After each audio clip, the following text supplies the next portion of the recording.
And you talk about your Cleveland sports fandom. How do you define a Cleveland sports fan? I'm talking about a diehard who's been there through the thick of it to now. How would you define this fan? I describe us as 90% scar tissue. That's what we are. We have been through an awful lot. Like, how many cities have, you know, these indelible moments that unfortunately have gone against your city? We call it and then something else. It could be the drive, the fumble, the shot. I was at Mm-hmm. two of those three, and the only reason I wasn't at the other one is because I was in high school and it was in Denver, Colorado, and I couldn't go to Mm-hmm. the game. So Right. that's how those moments are, right? If you're a Cleveland sports fan, you're not trying to catch the next bus. You're waiting for the next bus to hit you. Like Wow. that's inevitably what happened. Okay. And it took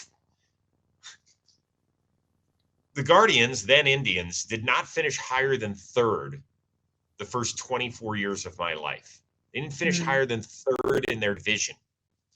Like, just think about that for a second. That's almost a quarter century where they weren't even close to competitive. And finally, all this great stuff happens in the mid 90s with the birth of a beautiful new ballpark and an exciting young team that could mash as well as any lineup I've ever seen. The Browns were great when I was growing up. 5 times in the 80s, we made the playoffs, and 3 times we were on the Super Bowl's doorstep. And then in the early 90s, Jordan prevented the Cavs from getting to a finals. And then one of the happiest days of my life was winning the frickin' lottery in 2003 to know we were getting LeBron. And then I had never had the best player in a sport. I had a chance to root for him, right? I mean, I'm too young to have seen Jim Brown. Yeah.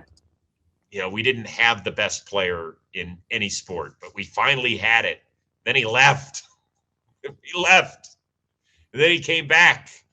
I couldn't believe when he came back. And then, we finally win a championship in 2016. And I remember looking at our youngest son, who was 10 at the time, and I looked at him and I grabbed him by the face and I said, "You have no idea how lucky you are that this happened before you're even a teenager." I was 45 years old, and that's how Mm. long I had to wait.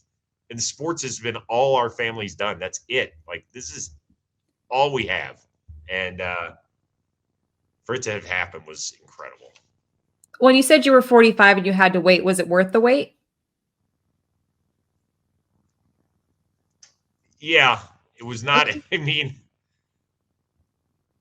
like, it's weird, but I remember the losses more than I remember that championship. And I know Yeah. it's probably a loser mentality, but I remember exactly, like, when the Browns were almost going to make the Super Bowl on January 11th, 1987. I'm sitting in section 37, row 2, seat 1, and Brian Brennan catches a touchdown with 5 and change to go in the fourth quarter. And I remember saying it in my head, like, we're going to the freaking Super Bowl. I remember saying it.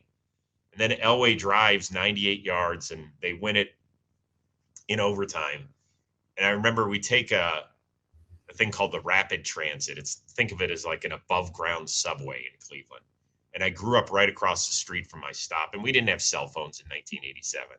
So my dad didn't know what time we were coming back. Mm-hmm.